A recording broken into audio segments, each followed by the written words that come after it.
వారి ఎమోషన్స్, వారి ఫెయిత్కు సంబంధించిన విషయం. ఏ మతమైనా గొప్పదే, ఏ ధర్మమైనా గొప్పదే. ఏ ధర్మాన్నైనా ఏ మతాన్నైనా గౌరవించాల్సిన అవసరం మనందరికీ ఉంది. అలాంటిది ఈరోజు కోట్ల మంది ప్రజలకు ఇది ఎఫెక్ట్ అవుతుంది అంటే ఆలోచిస్తే కూడా బాధేస్తుంది. రెండే విషయాలు చాలా స్పష్టంగా కనిపిస్తున్న విషయాలు. దీంట్లో ఒకటి, నేషనల్ డైరీ డెవలప్మెంట్ బోర్డు ఒక శాంపుల్ను తీసుకొని దాన్ని పరిశీలన చేస్తే దాని రిపోర్టులో తేలిన విషయం ఏమిటి అంటే ఘీలో ఉన్న పదార్థాలు fish oil, beef tallow, pork fat కూడా ఉంది అని.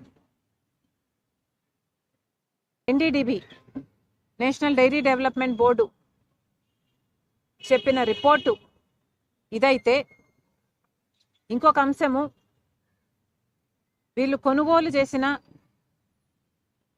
నెయ్యి రేటు.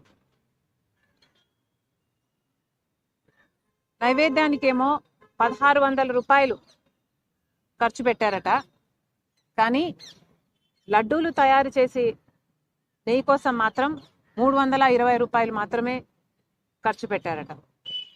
320 రూపాయలు మాత్రమే ఖర్చయ్యే నెయ్యికి, అలాంటి టెండర్కు వీళ్ళు ఓకే చెప్పడం అంటే, అది కూడా పక్కన నైవేద్యానికి వాడే నెయ్యి 1600కు ఓకే చెప్పి, మరి 300 రూపాయలకే 320 రూపాయలకే వాళ్ళు సప్లై చేస్తున్నది నెయ్యి, నూనె, నీళ్ళ, క్రూడ్ ఆయిలా, ఏమి సప్లై చేస్తున్నారు అన్న కనీసం ఇంగితం లేకుండా ఆ టెండర్లు ఓకే అయిపోయాయి, ఆ సప్లై మొదలైపోయింది.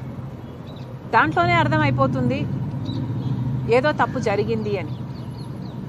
ఈ రెండు విషయాలు ఇంత స్పష్టంగా కనిపిస్తున్నాయి. ఒకటి, నేషనల్ డైరీ డెవలప్మెంట్ బోర్డు ఇచ్చిన రిపోర్టులో ఉన్న కల్తీ, ఇంకొకటి వాళ్ళు సప్లై చేస్తున్న నెయ్యి కాస్ట్. ఈ రెండు విషయాలు పరిశీలన చేస్తే తప్పు జరిగింది అన్న విషయం స్పష్టం అవుతుంది. కానీ జగన్మోహన్ రెడ్డి గారి ప్రభుత్వంలో ఈ సప్లయర్లు ఏ సప్లయర్లను అయితే వాళ్ళు చూస్ చేశారో, ఏ టెండర్లను అయితే